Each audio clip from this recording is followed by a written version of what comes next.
There used to be a glass wall behind me, floor to ceiling.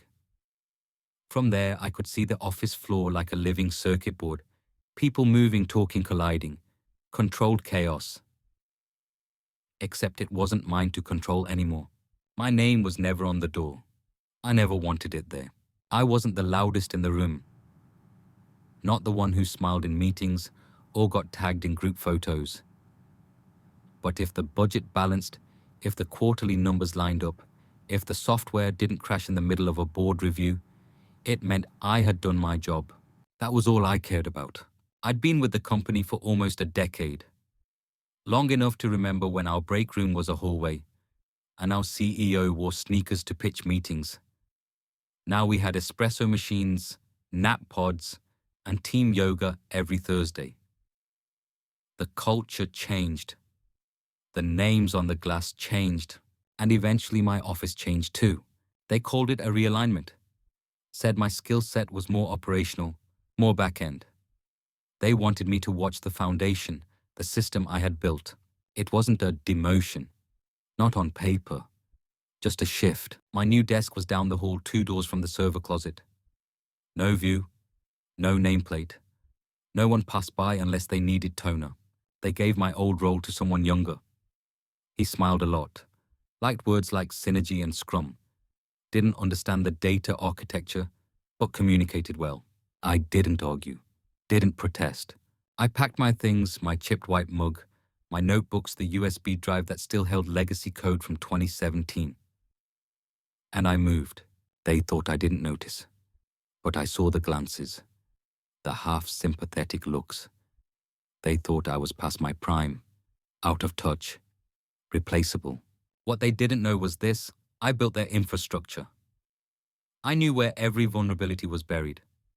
I knew which access level had been accidentally left open. I knew how to follow a trail no one else even saw begin. And I had copies, not stolen, not hacked, just archived, for continuity, for safety, for days like this. I didn't plan to use them. I really didn't, until Lana. She joined HR's 3 months ago. Sharp, quiet, good with policies. We never worked directly together, but she always nodded when she passed my desk. One day, she sat across from me in the break room, untouched salad in front of her, eyes swollen, hands shaking. "You okay?" I asked. She looked around before answering. Whispered I filed a report.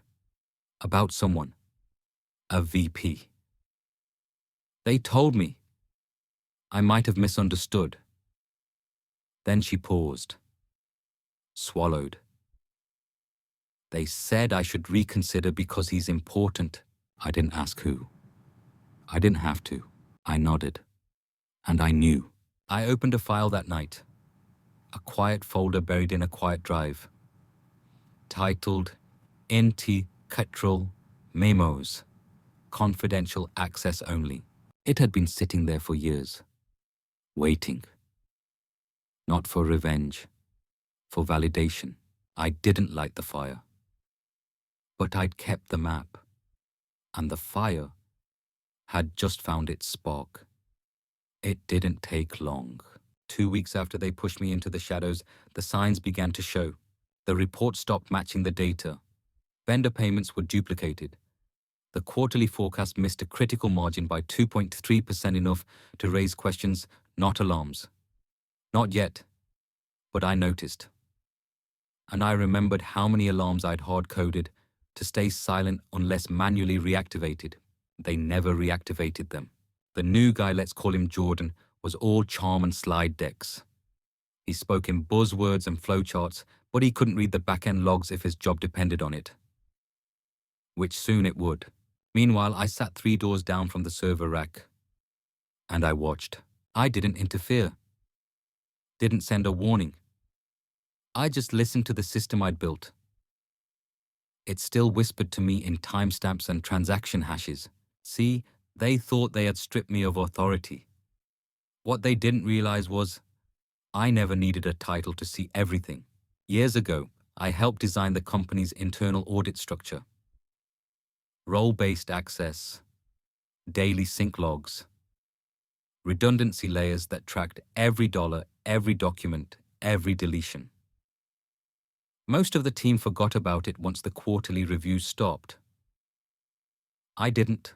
I still had a mirror copy, legal backed up archived. Old architecture. Not pretty, but brutally honest. So when Lana's whisper became a warning, I went back into the logs. There it was.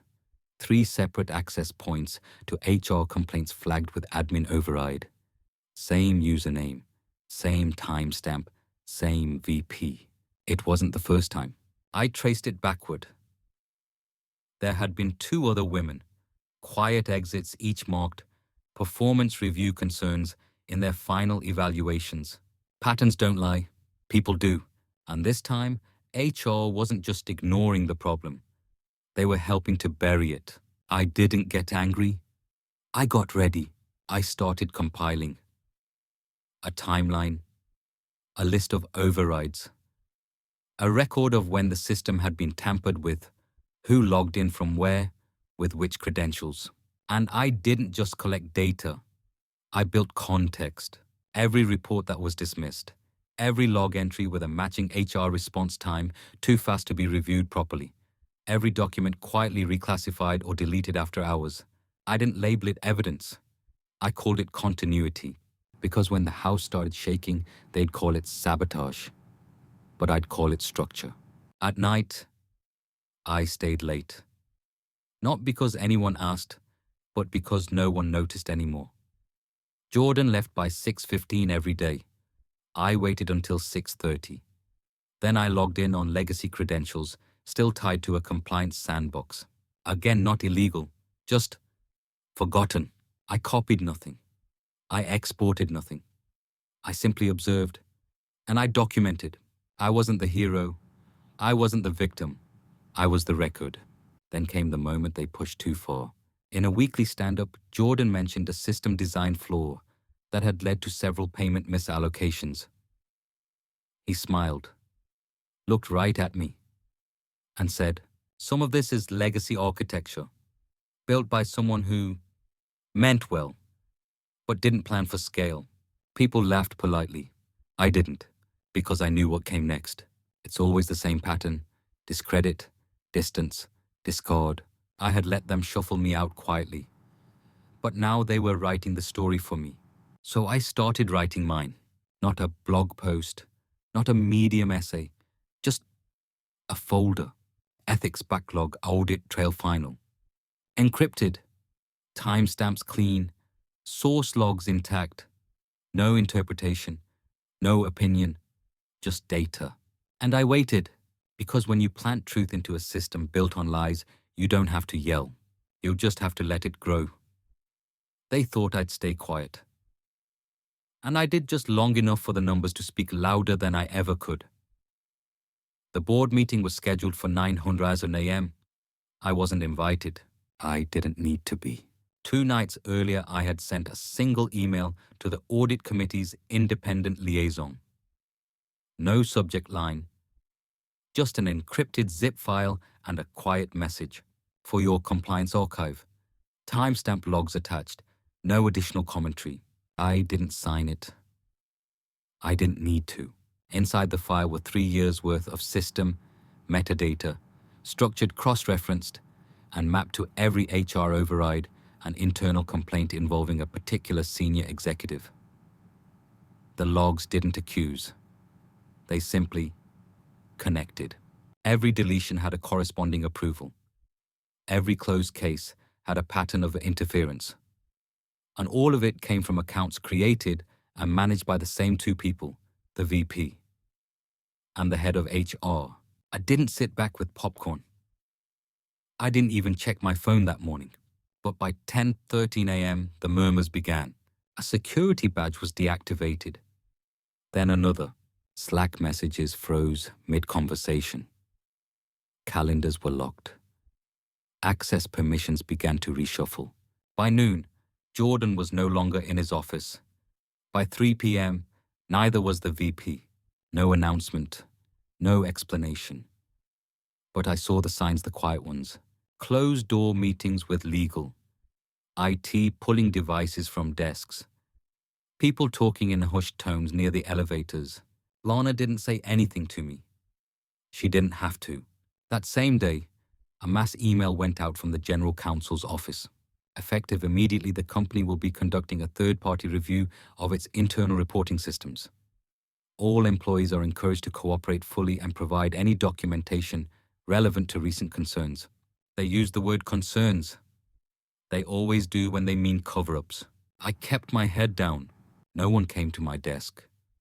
No one asked questions. But in the next few days, I saw the architecture I'd built spring to life again. Every alert I had once configured, re-enabled. Every compliance checkpoint audited. Every silent flag I'd planted activated. The system remembered me. Even if they didn't. A week later, an internal memo leaked to the press. It wasn't mine. But the language was familiar: systemic failure to act on credible reports. Intentional suppression of complaint documentation. Breaches of protocol resulting in reputational and financial risk. That same afternoon, the company's stock dropped 14%. The board issued a statement. The VP was retiring to pursue new opportunities. HR was being restructured. No apology. No mention of those affected. Just white noise in a polished press release. But I wasn't waiting for justice. I wasn't waiting for an apology. I just wanted one thing: for the truth to be too loud to ignore. I walked past the conference room that day, just after the press release went out. The door was half closed. Jordan sat inside alone. Eyes blank.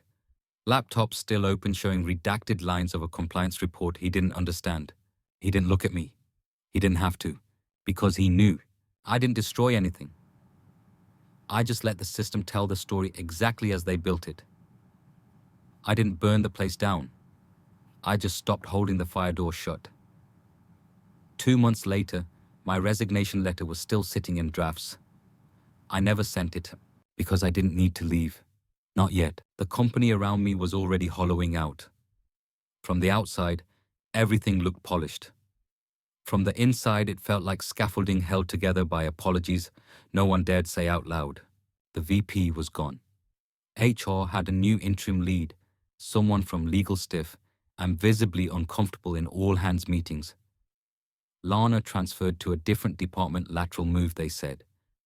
But I knew she'd requested it the day after the audit summary landed on the board's desk. I stayed. Not out of loyalty, not out of fear, but because I wanted to see what silence looked like after the noise died down. It was eerie. The kitchen got quieter, the jokes more careful, the air more aware. No one brought up my name. Not in meetings, not in casual conversations, but I noticed the change. New hires introduced themselves with caution around me. Directors double-checked numbers before speaking. And Jordan, well, he never looked at me again. Good, because I hadn't done this to be thanked. I hadn't done it to feel powerful. I did it because someone had to remember where the bones were buried. And I just happened to have the map. My exit wasn't dramatic. No email blast, no LinkedIn post, just a final backup. A forwarded access key to my replacement, and a simple message to IT access: terminates end of day Friday.